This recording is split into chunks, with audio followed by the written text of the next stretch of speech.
keuntungan dari kontraktor itu paling banyak itu kan 20%. Itu udah tinggi. Kalau lebih dari itu udah enggak boleh. Enggak boleh. Orang jalan aja paling 15%, sampai dia ambil 30 enggak ada itu. Paling dia 20% itu udah bagus itu. Nah, kalau diambil 20%, tambahin aja 20%. Nah, sekarang sisa anggaran kenapa dibuat anggaran sampai 209 M? Itu kan perlu dipertanyakan perencanaan itu. Siapa yang menganggarkan dulu? Ada yang nitip anggaran di situ supaya dana itu teralokasi dulu, sehingga BPK nanti udah tahu bahwa anggaran ini 209 M ini sudah teralokasi untuk masjid. Ya. Nah, nanti gampang aja nyelewengin kemana-mana.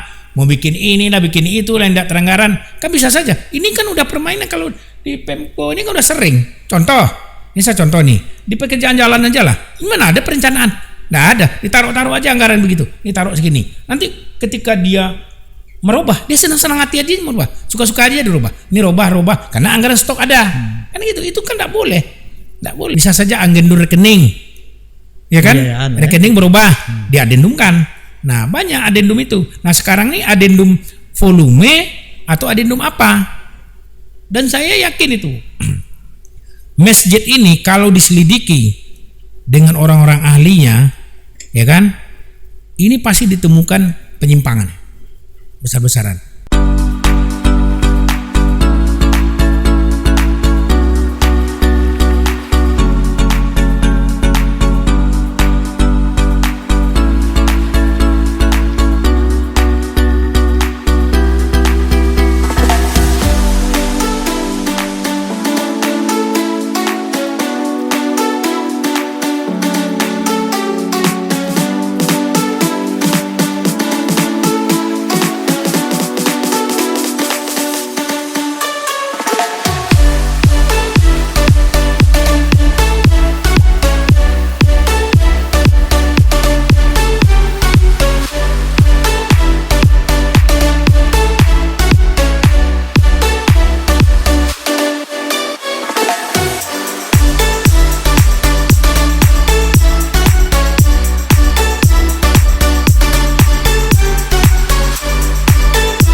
Assalamualaikum warahmatullahi wabarakatuh, teman-teman Nusa Viral Channel. Kembali lagi hari ini kita bertemu di suasana yang agak mendung sore ini. Kami kembali dengan Bapak Haji Suparman. Selamat sore. Assalamualaikum Bang Parman. Assalamualaikum warahmatullahi wabarakatuh. Selamat sore Bang Parman. Ini kita kali kedua ya. Kali kedua kita bertemu dalam podcast Nusa Viral. Hari ini kami ingin mengajak Abang untuk mendiskusikan masalah Masjid Raya, Bang. Gimana? Oke, boleh.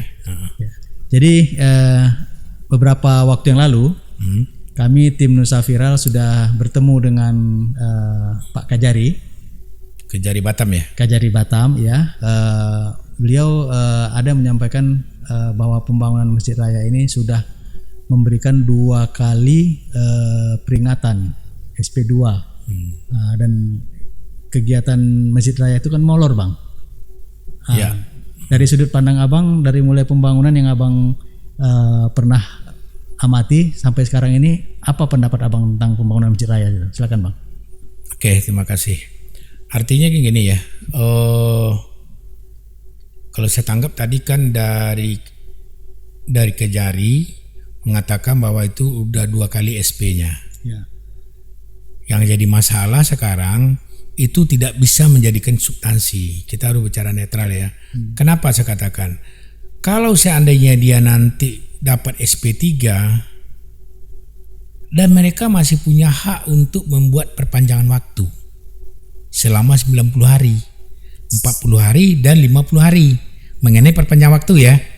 Nah, cuman yang jadi masalah buat kita sekarang ini, kita kembali ke awalnya.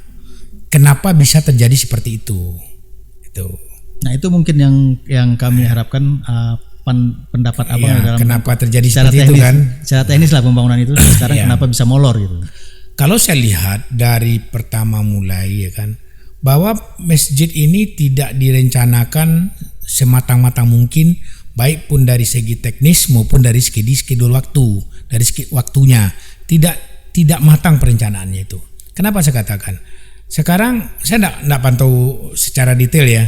Sekarang dia masjid itu direnovasi atau apa? Kalau saya katakan renovasi itu juga nggak boleh banyak. Yang namanya renovasi hanya perbaikan. Revitalisasi Bang. Kalau dia membuat revitalisasi berarti dia harus hitung schedule yang benar. Harus hitung schedule yang benar mulai dari awal bekerja apa yang harus dikerjakan sampai akhir kerja itu harus betul-betul ada perhitungannya dengan matang. Kalau itu udah struktur itu. Contoh kayak di atap, ya kan? Yeah. Kayak di atap kan? Yeah. Itu kan bukan pekerjaan yang bisa dia buat asal-asalan, nggak bisa. Dan saya melihat ini kelemahan dari perencanaan baik pun teknis maupun waktu. Itu kesalahan mereka di situ kalau saya lihat. Gitu. Berarti Abang dalam hal ini fokus melihat molornya kegiatan pembangunan Masjid Raya ya Batam Center ini dari perencanaan ya. Dari perencanaan kalau saya melihat itu. Kalau dia menghitung benar-benar dihitung jadwal pelaksanaan tuh, cobalah diminta perhitungan pelaksanaan dari awal. Pasti dia bingung itu. Orang Pemko ya. Pemko pasti bingung dia. Coba minta mana schedule penawaran dari kontraktor ya. Gitu. Atau schedule perencanaan. Untuk kan perencanaan itu nanti kan ada schedule pelaksanaan, ya kan? Coba minta. Pasti itu salah. Karena kenapa? Kerjaan itu nampaknya memang ringan, tapi pelaksanaannya sulit. Tapi persoalannya gini Bang, itu oke lah secara teknis mungkin apa yang Abang sampaikan. Cuman kan seorang wali kota pernah memberikan statement bahwa Masjid Raya ini akan selesai di Maret 2024. Nah, jadi dari schedule yang ada itu terjadi molor dan hal ini sudah ditanggapi oleh pihak kejaksaan. Ada yang melihat sesuatu bahwa ada persoalan di situ gitu. Ini yang kami membaca dari hasil kami diskusi dengan Pak Kajari itu loh Bang. Nah, jadi Pak Wali Kota dan dengan beberapa statementnya juga yang terakhir itu sangat yakin bahwa Maret selesai dan kemudian beliau menyampaikan juga bahwa tidak selesai Maret karena ada persoalan-persoalan di mungkin materialnya yang mungkin susah didapat di Batam dan harus dicetak begitu.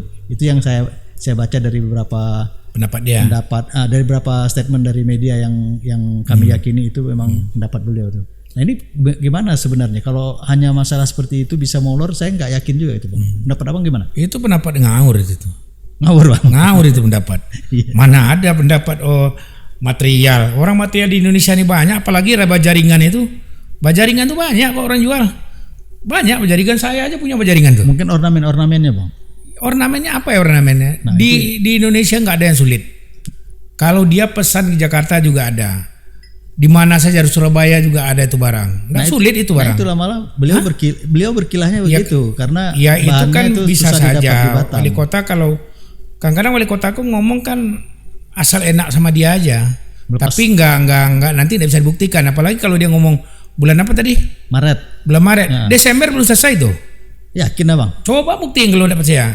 Mungkin PC atap selesai, finishingnya kan lama itu. Nggak bisa itu, nggak bisa dikira-kira, nggak bisa, nggak ada dasar itu. Kalau dia mengatakan nanti bulan Maret selesai, dasarnya apa? Coba tanya, apa dasar Bapak? Oh kata kontraktor deh. Kontraktor juga banyak ngawur. Yang jelas. Tapi ini kontraktornya kan termasuk perusahaan BUMN. BUMN yang bonafit loh Bang. BUMN itu, aku ke mantan BUMN ya. Saya pernah di PP dulu, pernah di Utama Karya dulu. Ya, BUMN itu tenaga organik yang menjelaksanakan itu tidak lebih dari 5 orang. Itu udah banyak itu. Paling tenaga bulanan di lapangan aja. Karena di BUMN itu ada anggaran biaya udah ditarik ke pusat, dikeluarkan anggaran RAP namanya, rencana anggaran pelaksanaan. Nah, makanya materi-materi itu sering terlambat. Kenapa? RAB itu udah ditarik ke pusat, udah diambil untungnya oleh pusat, oleh institusi pusatnya, umpamanya kayak Nidya Karya. Nah, udah diambil di pusat itu. Nah, nanti diturunkan RAP namanya. RAP itulah berjalanlah dia menagih proyek. Kalau proyek ini cepat jalan ya tagihlah. Tapi kalau disubsidi dari pusat nggak ada itu. Nggak ada lagi, ya? Orang saya dulu di BUMN nggak gitu kok. Tapi kenapa Adikarya begitu yakin ya mereka akan menyelesaikan Itu dalam kan bulan dia Mei? mengenakkan orang saja supaya orang tidak ribut. Supaya masyarakat Batam tidak ribut, yang penting manis dulu lah. Nah, besok bulan Maret kata dia ya. Kata ke wali kota. Yang Maret kemarin tapi sekarang Mei lagi. Sekarang Mei. Kalau dia mengatakan bulan Mei, itu tuh kan sampai Desember tidak selesai kerjaan tuh. Desember. Nah, coba lihat nanti. Tahun ini? Ya tadi kemarin saya kan di situ. Tahun ini tidak selesai itu kerjaan. Bu coba aja. Tidak selesai kerjaan tuh. Tidak finish itu sampai ini. Kalau kerangka atap mungkin selesai.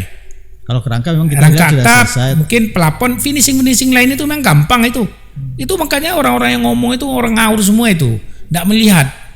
Yang penting senanglah, asal Bapak senang aja. Lah ini kan berbahaya Bang. Artinya kan itu fasilitas umum ya. Fasilitas umum yang harus segera dimanfaatkan sesuai dengan janji pimpinan di daerah ini bahwa kita udah berapa tahun nih nggak sholat di Masjid Raya Batam Center. Betul. Kan gitu. Nah tapi kalau dengan kondisi molor seperti itu kan kita kan berpikirnya jadi agak aneh kan. Apakah ada permasalahan saya bilang, apakah mungkin ada korupsi di dalam situ Bang? Ini kita menduga ya atau seperti apa? Kalau memang kalau saya yang tahu saya selama ini, kalaupun ada sebentar Bang, catatannya gini.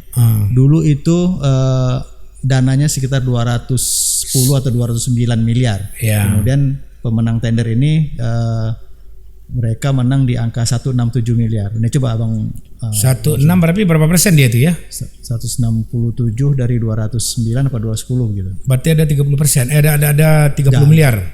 Iya, lebih kurang 167 ya.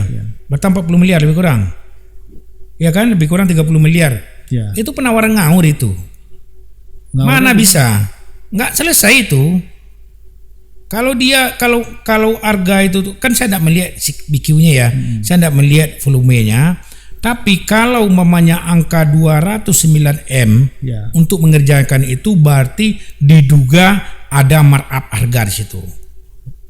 Contoh, kenapa sekelas Nidya Karya bisa menawar 160? Adikarya.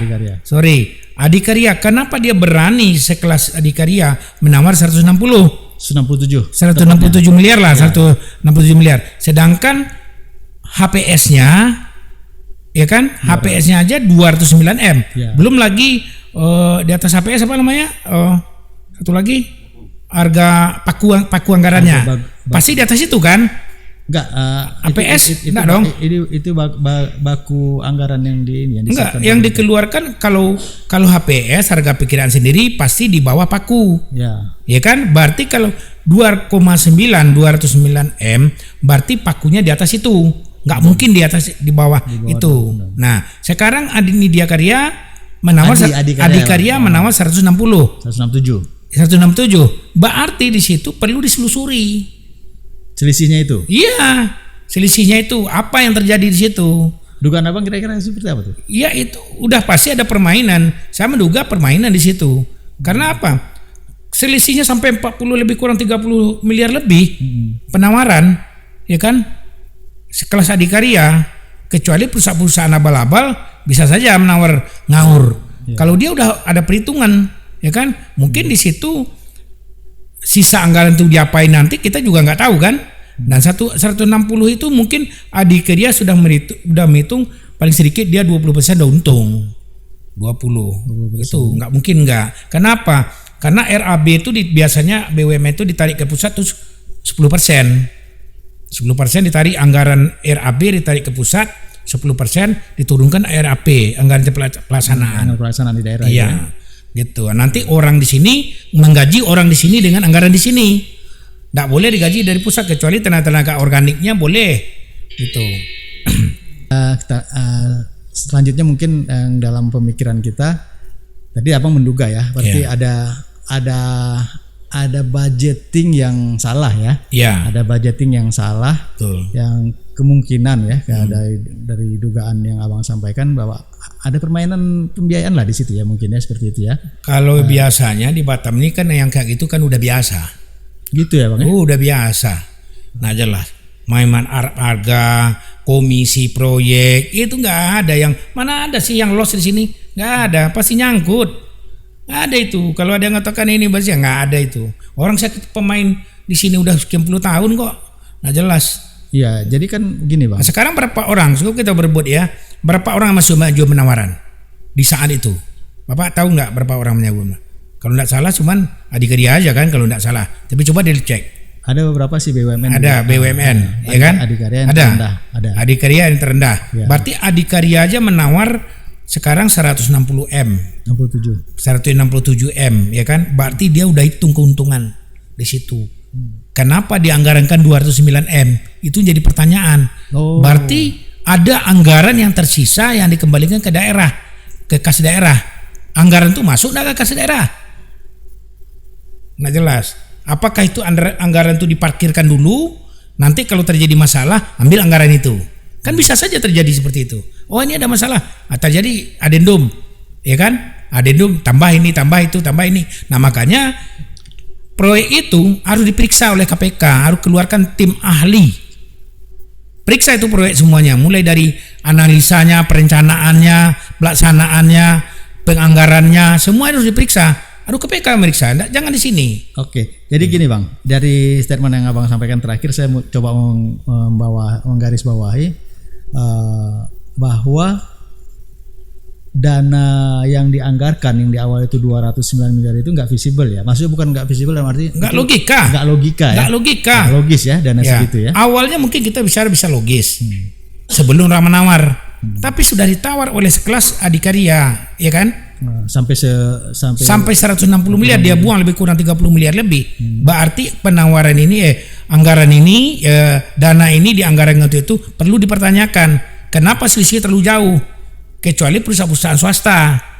Nggak jelas. Apakah ada permasalahan di perencanaan keuangannya sendiri? Selain perencanaan teknik yang tadi abang bilang tadi bermasalah kan ya? Iya bisa saja harga itu anggaran itu di up. Dititip anggaran itu di situ.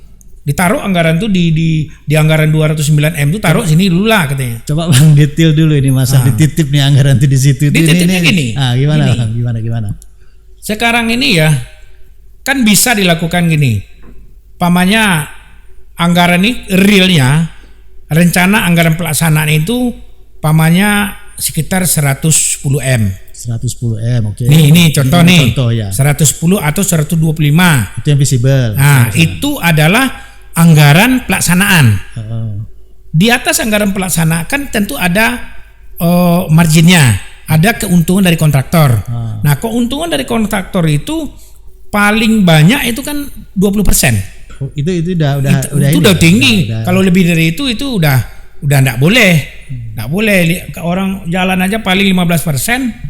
Sampai dia ambil 30 nggak ada itu. Paling dia 20% itu udah bagus itu. Nah, kalau diambil 20%, tambahin aja 20%. Nah, sekarang sisa anggaran kenapa dibuat anggaran sampai 209 M? Itu kan perlu dipertanyakan perencanaan itu. Siapa yang menganggarkan dulu? Ada yang nitip anggaran di situ supaya dana itu teralokasi dulu sehingga BPK nanti udah tahu bahwa anggaran ini 209 M ini sudah teralokasi untuk masjid. Ya. Nah nanti gampang aja nyelewengin kemana-mana. mau bikin ini lah, bikin itu lah, tidak teranggaran, kan bisa saja. Ini kan udah permainan kalau di Pemko ini kan udah sering. Contoh, ini saya contoh nih, di pekerjaan jalan aja lah, gimana ada perencanaan? Nggak ada, ditaruh-taruh aja anggaran begitu, ditaruh segini. Nanti ketika dia merubah, dia senang-senang hati aja merubah, suka-suka aja dirubah. Ini robah, karena anggaran stok ada. Kan gitu, itu kan nggak boleh dilakukan itu, nggak jelas. Tapi kan ini agak beda Bang kalau dengan gedung Bang. Ya gedung ya. Kalau gedung itu kan lebih sudah, pasti loh. Ya. Daripada yang lain. Karena betul. tingkat kreditnya hanya satu titik. Kalau kita mengerjakan infrastruktur, tingkat kreditnya banyak melalui banyak pihak. Tapi kalau bangunan yang dibangun seperti masjid, jembatan, seperti itu dia tunggal. Tingkat kesulitannya itu boleh dikatakan hampir tidak ada, karena dia udah merencanakan bangunannya sini apa, ini yang kita bongkar, berapa jumlah beton yang harus kita bongkar, berapa jumlah beton yang harus kita isi, berapa rangka atap yang harus kita bongkar, berapa angka atap yang harus kita buat lagi. Kan bisa saja. Saya rasa 160 itu udah untung besar dia. Untung besar 160 itu. Udah untung ya. Oh iya. Coba sekarang masjid itu berapa per meter? Berapa meter dia merenovasi? Kalau atap berapa? 1/5 kan? Iya. Kalau hitungan atap 1/5 enggak? Kalau enggak salah kan? Nah, dari harga meter persegi. Katakanlah harga meter persegi di situ kan mau 5 juta atau 10 juta. Nah, 1/5 harga atap kan? Kalau enggak salah. Kalau hitung-hitungan dalam teknik sipil ya, bangunan kalau enggak salah. Tapi silakan tanya ke yang lain. Saya waktu konsultan dulu di Wiratman, itu atap itu dihitung 1/5 dari harga meter persegi. Nggak jelas. Nah, berarti harga itu udah di up situ. Jadi dialokasikan anggaran 209 M itu dilokasikan dulu. Nanti disuruh orang nawar. Nawar ya. Orang nawar. Ternyata tawaran Adikarya saja 160. Lebih kurang 30 miliar lebih tersisa anggaran. Nah, sisa anggaran 30 miliar lebih ini BPK tahu nggak? Bahwa ini anggaran tersisa yang harus kembali ke daerah. Yang tidak boleh diganggu gugat. Kalau ada pekerjaan yang adendum, tidak boleh lebih dari 10%. Dari 10% ya. Ke harga dari penawaran kontrak. Iya, tidak boleh. Kalau lebih dari 10% harus tender. Jadi ini kita juga belum tahu sih adendumnya apa, adendum anggaran. Iya, makanya waktu, sekarang ini kan kalau ada jaksa mau serius, coba ditanya jelas-jelas adendumnya apa yang dibuat. Adendumnya kan banyak. Semua perubahan menjadi adendum. Ya, bisa adendum waktu, bisa adendum tenaga, pemain tenaga ahli diganti. Itu diadendumkan karena udah tercatat. Nah, apalagi bisa saja adendum rekening. Ya kan? Rekening berubah, diadendumkan. Nah, banyak adendum itu. Nah, sekarang nih adendum volume atau adendum apa? Dan saya yakin itu masjid ini kalau diselidiki dengan orang-orang ahlinya, ya kan, ini pasti ditemukan penyimpangan besar-besaran. Kalau melihat penawaran, kalau selama ini saya kan tidak tahu ya. Tapi kalau Bapak tadi bicara anggarannya 209 M lalu ditawar oleh Adikarya 160 M, saya jamin itu, yakin itu harga di up. Kalau selisihnya biasanya, kalau apalagi ini pembangunan ya. Pembangunan ini enggak lebih dari 5% turun. 5% atau 3% atau 7%. Kalau bangunan ya, nggak bisa. Kalau dia turun banyak, bonyok dia. Karena finishingnya mahal, Pak. Betul. Pembangunannya murah, tapi finishingnya mahal. Nah, ini udah 160-30 miliar loh dibuangnya. Kalau 30 miliar hitung aja berapa persen itu Kalau 209, 160 berapa persen itu? Jelas. Hampir 30% ya. 49 miliar ke selisihnya. 49 miliar selisihnya. Gila tuh. 30% ya. Hampir 30%. Mana ada pekerjaan bangunan ditawar dibuat sampai 25%, buang 20%-nya. Kalau dia masukkan 20% penawaran, berarti jaminan dia harus kan ada aturan hukumnya kan. Kalau penawaran di bawah 10%, penawaran jaminan 5%. Kalau penawaran di atas 10% jamin 20%. Kalau gitu kan? Ayolah. Nah, ini karena tidak ada yang ngawasin. Karena semuanya udah apa semua, udah apa namanya kalau saya katakan semuanya udah biawak gede gitu kan. Gitu. Jadi nggak ada yang berani. Mana ada yang berani? Mungkin itu. Walaupun Pak Jasa serius, Kalau dia datang serius, panggil ahlinya dari Jakarta. Nggak jelas. Panggil ahli, minta ke Wiratman. Suruh hitung sama konsultan Wiratman. Wiratman kan ahli itu. Nah, oke Bang. Jadi ini kan kami Nusa Viral. Ya. Artinya kan melihat dari statement Abang itu, ya ada keyakinan bahwa di kita itu ada persoalan di situ ya. Ya. Ada persoalan di situ. Kemudian kira-kira tadi Abang sampaikan harus ada yang cek ya. Ya. Ada tim ahli yang mengecek mulai dari. Ini prosedurnya seperti apa? Abang yang lama berkecimpung di. Kalau tim ahli itu gampang saja. Nggak siapa yang berhak meminta itu? Meminta itu dari masyarakat bisa. Masyarakat bisa ya? Benar peranan masyarakat Undang-Undang Nomor 28. Ya kan? Okay. Undang-Undang Nomor 28 tahun 1999 kalau tidak salah kan? Peranan masyarakat sipil dalam pemerintahan yang bersih dari KKN. Ya. Kan pengawasan pembangunan. Kita kan berhak mengajukan itu. Cuman kita bisa dapat enggak dokumennya. Nah, kalau kita enggak bisa dapat dokumen-dokumen itu bisa saja dirubah-rubah mereka. Bisa saja dirubah. BQ tuh. Tapi artinya kalau kita ini kan kalau masyarakat sipil biasa ini kan ya mereka kan patokannya hanya kepada aparatur pemerintahan, aparatur sipil negara. Bukan, ya jaksa bisa meminta.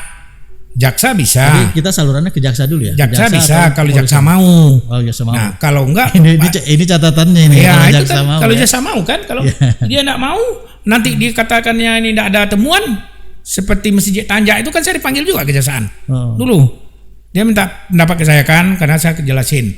Nah, tahu kan enggak ditindaklanjuti kan? Yeah. Nah, ini masyarakat aja buat surat desak KPK untuk bentuk tim penyelidik pembangunan masjid raya. Nah jelas. Ormas atau masyarakat bisa? Ya bisa. Diajukan ke KPK. Nanti KPK minta ke ahli-ahli bangunan seperti Wiratman. Kan IKRES itu kan Wiratman kan jagonya. Wiratman aja melihat saja udah tahu dia harganya tuh. Nggak perlu masuk ke dalam. Nggak perlu dia analisa yang lain-lain. Tapi dia lihat saja, udah tahu dia tuh harganya berapa. Kita juga bisa melakukan itu bisa, cuman kan itu kan kalau yang bagus kan yang punya SIBP kan, izin perencanaan kan. Ya. Nah itu kan lebih pasti ada legal dia kan. Legalnya, kalau kita juga tahu kok itu atap itu berapa lah per meter atap bajaringan itu, nah jelas. Itu bajaringan Bang, bukan itu kan bajaringan kan? Bukan holo.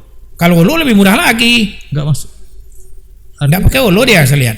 Putih-putih kayak bajaringan itu. Jaringan ya? Iya kalau enggak salah. Tapi bisa dilihat saja kalau ini gitu loh. Kalau mau ini, kalau kami melihat sepintas sih kami lihat tuh kayak besi gitu ya. Ya bisa ada kerangka-rangka pokok dari kerangka itu bisa punya pakai holo. Tapi yang ringnya kayaknya bajaringan. Soalnya kan masalah atap ini Bang, kemarin banyak juga di media sosial itu berkembang pembicaraan itu bahwa meragukan kekuatannya. Pendapat Abang gimana? Kalau masalah masalah pihak itu mengira-ngira, kalau saya kan tidak mau mengira-ngira. Kalau saya gini aja, panggil perencanaannya. Mana perhitung beban kamu ya? Beban atap ya? Gampang.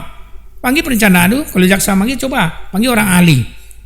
Mana perhitungan beban atap kamu mana? Kan di atap tuh ada beberapa perhitung beban. Angin, beban sendiri. Ya kan? Gempa. Kan itu harus dihitung kan, kalau terjadi tingkat gempa di sini berapa. Berarti kalau rendah berarti dia menghitungnya rendah.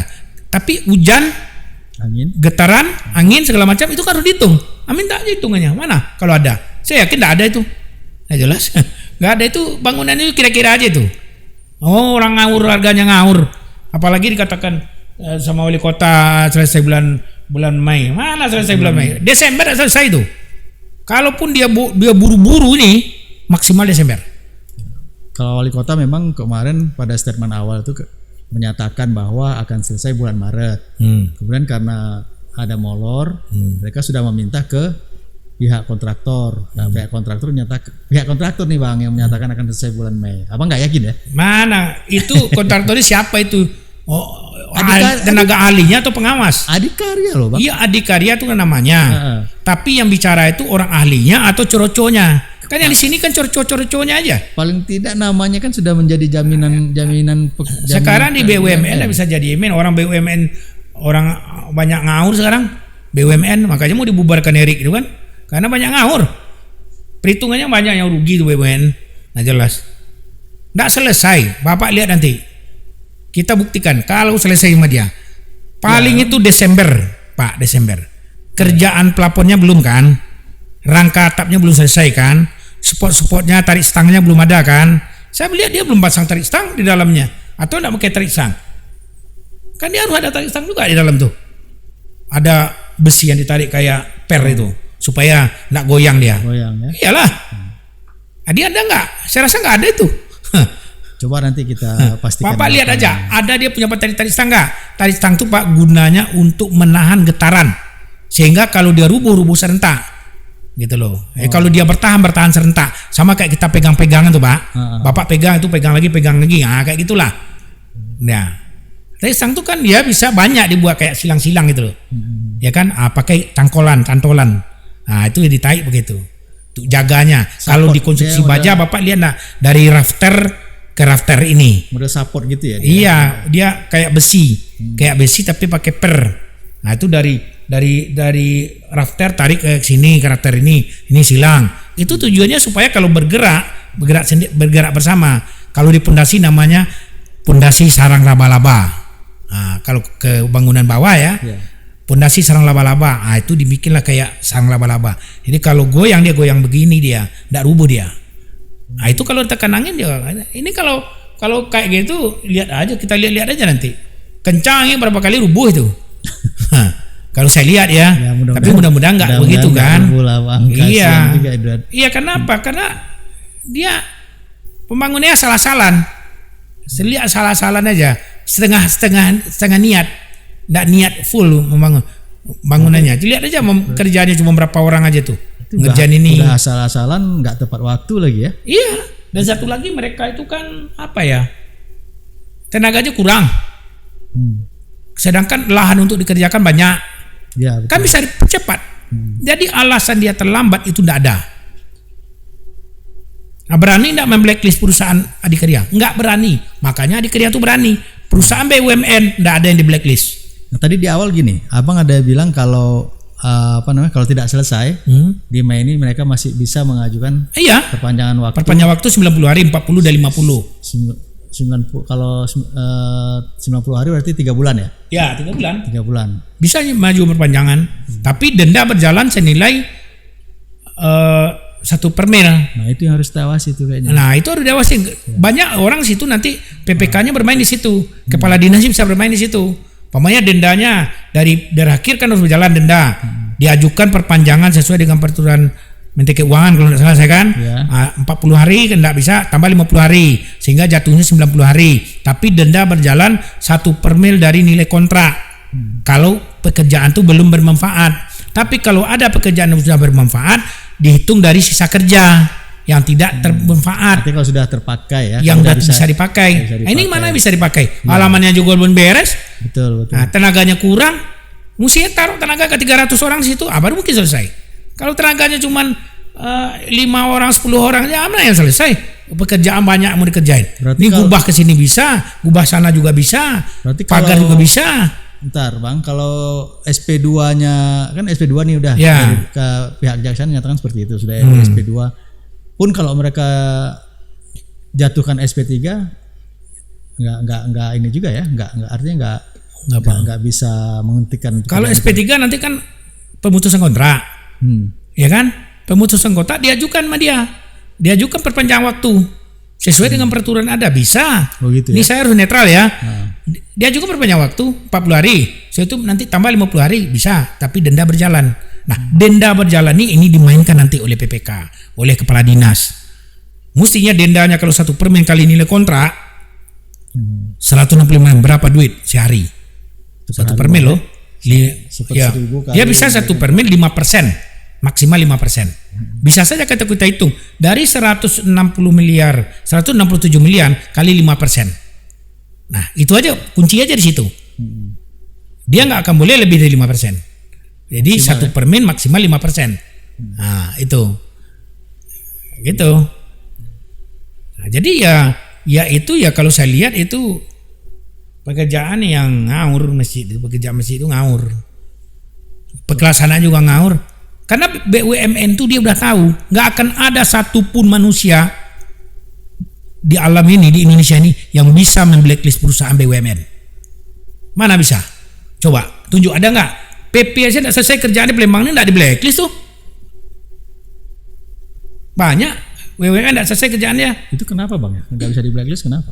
BUMN perusahaan pemerintah. Kalau dia di blacklist, yang mananya yang mau di blacklist? Perusahaan di pusat. Kalau di pusat di blacklist berarti kan semua se-Indonesia di blacklist dia. Nggak bisa di blacklist.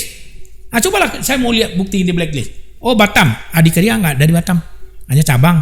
Bolehlah, aku nggak boleh dapat proyek di Batam lagi, nggak apa-apa. Tapi di yang lain kan nggak. Tapi kalau blacklist tuh kan masuk daftar hitam seluruh Indonesia. Indonesia mereka nggak bisa kerja ya? Ya, mereka bisa kerja. Nah, kalau Adhikarya ada bisa kerja, makan orang-orangnya dari mana? Coba. Perusahaan plat merah gitu ya? Perusahaan plat merah. Berarti kalau ada yang orang, oh nanti dipanggil oleh penegak itu, nggak ada itu, bohong itu. Oh nanti kita panggil itu, panggil ini, panggil itu, nggak ada itu. Nanti endingnya tuh nggak ada. Jadi kalau menurut abang nih, seandainya ini, abang kan udah sampaikan tadi, Desember ini paling akan. Desember. Itu kira-kira apa yang harus masyarakat lakukan untuk objek pembangunan Ciraya ini? Masyarakat tuh harus awasi seluruh LSM, seluruh media, awasin proyek itu, gitu. Awasin proyek itu. Yang jelas di situ tuh ada anggaran tersisa lebih kurang 47 miliar, itu jelas. Satu. Dan kedua, dilihat betul, diawasi betul-betul proyek itu supaya nggak salah-salah, itu untuk ibadah loh. Iya. Harus diawasi betul-betul. Tapi akan menimbulkan masalah hukum di situ tidak. Tidak ada masalah hukum nanti di situ, nggak akan berani, nggak ada yang berani. Oh, mamanya siapa yang berani? Mamanya jaksa, jaksa dipindahin. Gimana? Siapa yang berani? Nggak ada. Kalau swasta digilas kentung tuh, digulung langsung tuh. Nah jelas. Kalau swasta kayak pusat saya gitu kan, yang ngerjain, nggak menunggu waktu tuh. SP1 aja bisa digulung sama dia. Tapi plat merah tuh, ingat nih prokes kita di sini, wawancara kita ini. Coba buktikan kalau perusahaan itu di blacklist nanti. Satu, coba buktikan betul nggak selesai bulan Mei ya? Bulan Mei. Bulan ini? Ya, bulan ini kan? Ya, paling nanti Desember selesai Pak. Tapi kalau dia memasang atap saja, ya mungkin saja bisa. Atap saja dipasangnya. Tutup aja gitu loh kan? Ya. Mana bisa? Kalau yang selesai itu ya 100%. Bahasanya itu.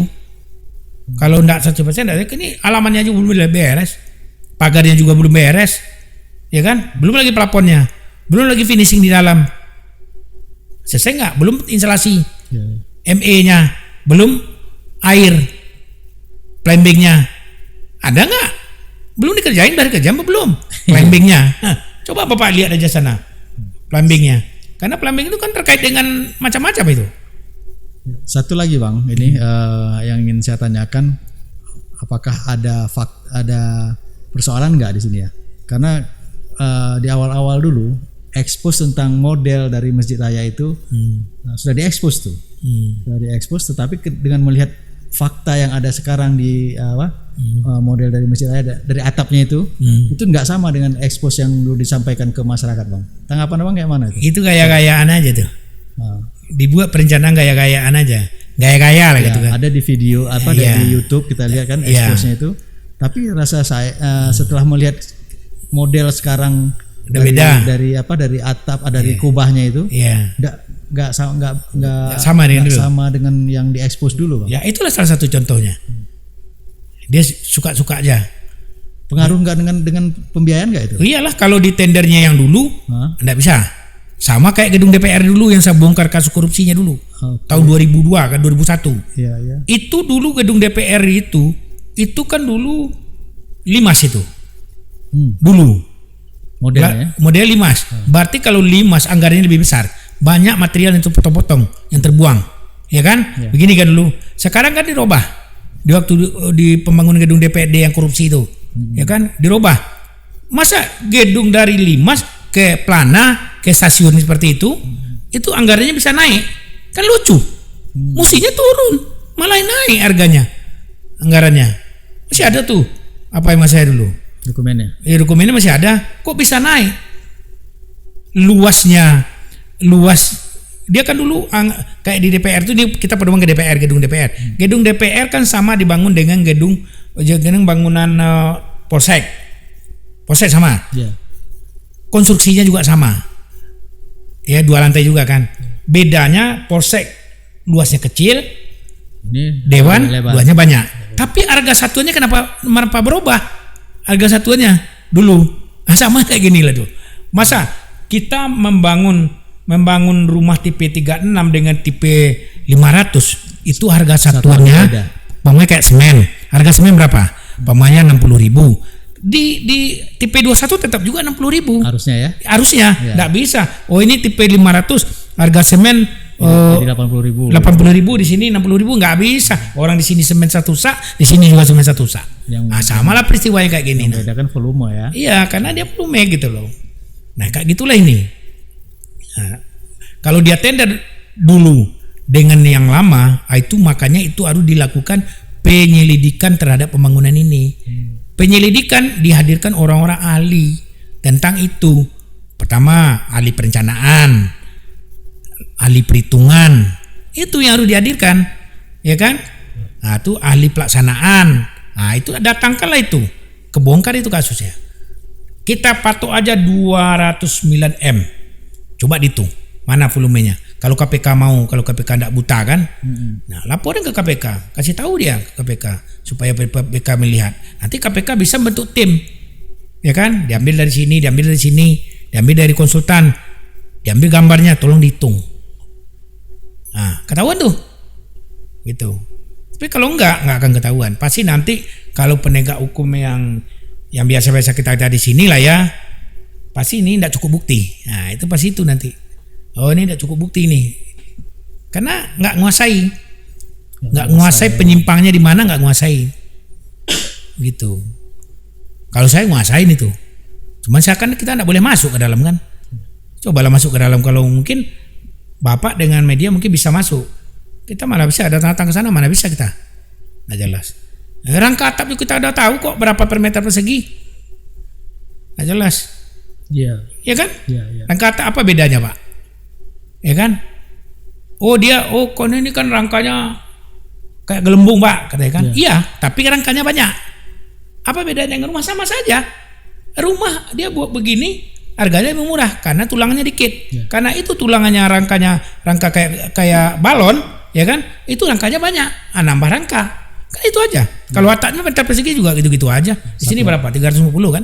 Kesatuannya sama ya. Iya. Nah jelas. Kan gitu aja. Jadi saya lihat itu apa ya? Nafsu kuat tenaga kurang. Tapi biayanya besar. Iya, biasa itulah. Makanya saya lihat dengan biaya besar seperti itu, ya kan, anggaran seperti itu, banyak diangan-angan. Kenapa? Karena anggaran yang ditaruh sampai 209 M itu yang harus diselusuri. Apakah ini anggaran titipan supaya teranggarkan 209 M, nanti apapun yang kita buat kita tidak perlu lagi menganggarkan. Tidak perlu lagi kita tender. Nah, ini anggarannya udah ada kok. Masih ada sisa 47 M. Nah, apa yang mau dibuat di situ? Nah, kalau sisa nanti lemparinlah ke mana-mana. Kan bisa saja kayak gitu. Ini yang terjadi proyek-proyek di Pemko kan kayak gitu. Tapi kalau tidak 47 M itu harus balik ke kas negara. Harus balik ke kas negara. Itu yang perlu kita itu harus diawasi. Makanya suratin BPK. BPK tahu nggak? Satu, BPKP. Kalau BPKP nggak bisa diharap lah ya kan.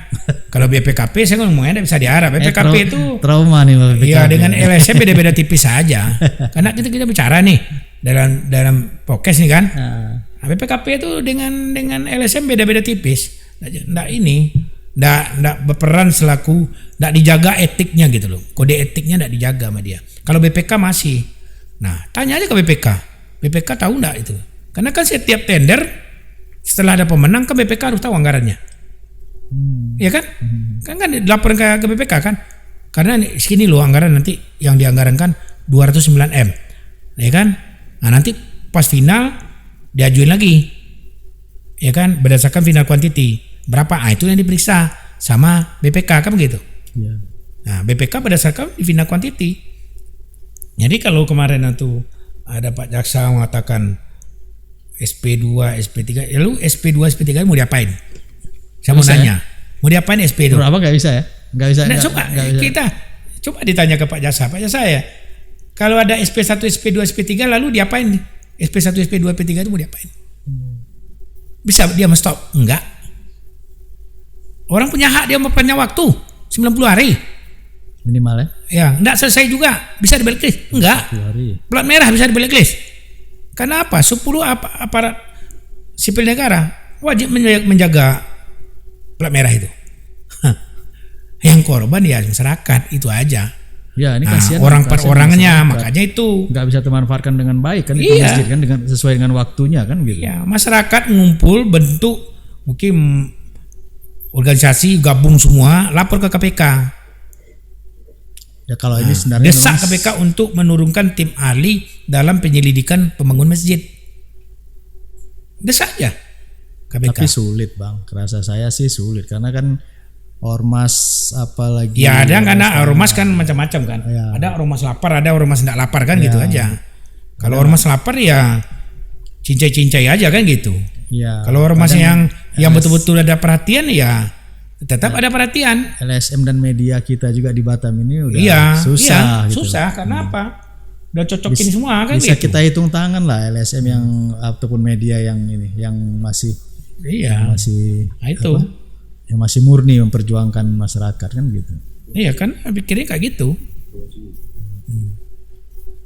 Jadi mungkin terakhir Bang. Ya. Tadi Abang udah sampaikan bahwa ada dugaan, ya mungkin saya juga persis sama dengan pemikiran Abang, ada dugaan-dugaan penggunaan uang negara yang tidak gelembung anggaran.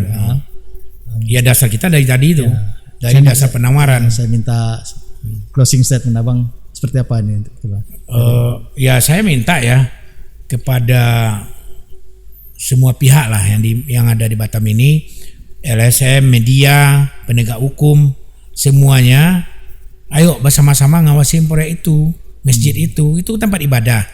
Nah kalau ada hal yang tidak benar, didudukkan aja bersama-sama, panggil orangnya. Nah kalau memang tidak bisa, ya ajukan ke Jakarta, suruh minta KPK untuk membentuk tim penyelidik pelaksanaan kesempurnaan pembangunan masjid ini gitu. Saya rasa itu saja yang bisa dilakukan. Tapi kalau yang Bapak sampaikan tadi, nanti mau dapat SP3, nanti mau diapain, ya enggak ada dia apa-apain. SP3 di stop, enggak. Plat merah masalahnya. Gitu. Oke, baik, itu aja. Bang Warman, terima kasih. Diskusi sore kita hari ini menarik sekali. Mungkin bisa kita carikan waktu lebih baik lagi nanti, ada kesempatan kita berdiskusi lagi. Oke, makasih banyak. Teman-teman, pemirsa Nusa Viral Channel, demikian pembicaraan diskusi kami dengan Bang Suparman, sangat menarik, banyak manfaat yang bisa kita ambil dari pembicaraan dari beliau. Kita masyarakat wajib mengawasi apa yang dikerjakan oleh pemerintah karena itu adalah dana pembiayaan yang diambil dari pajak-pajak kita. Selamat sore. Assalamualaikum warahmatullahi wabarakatuh.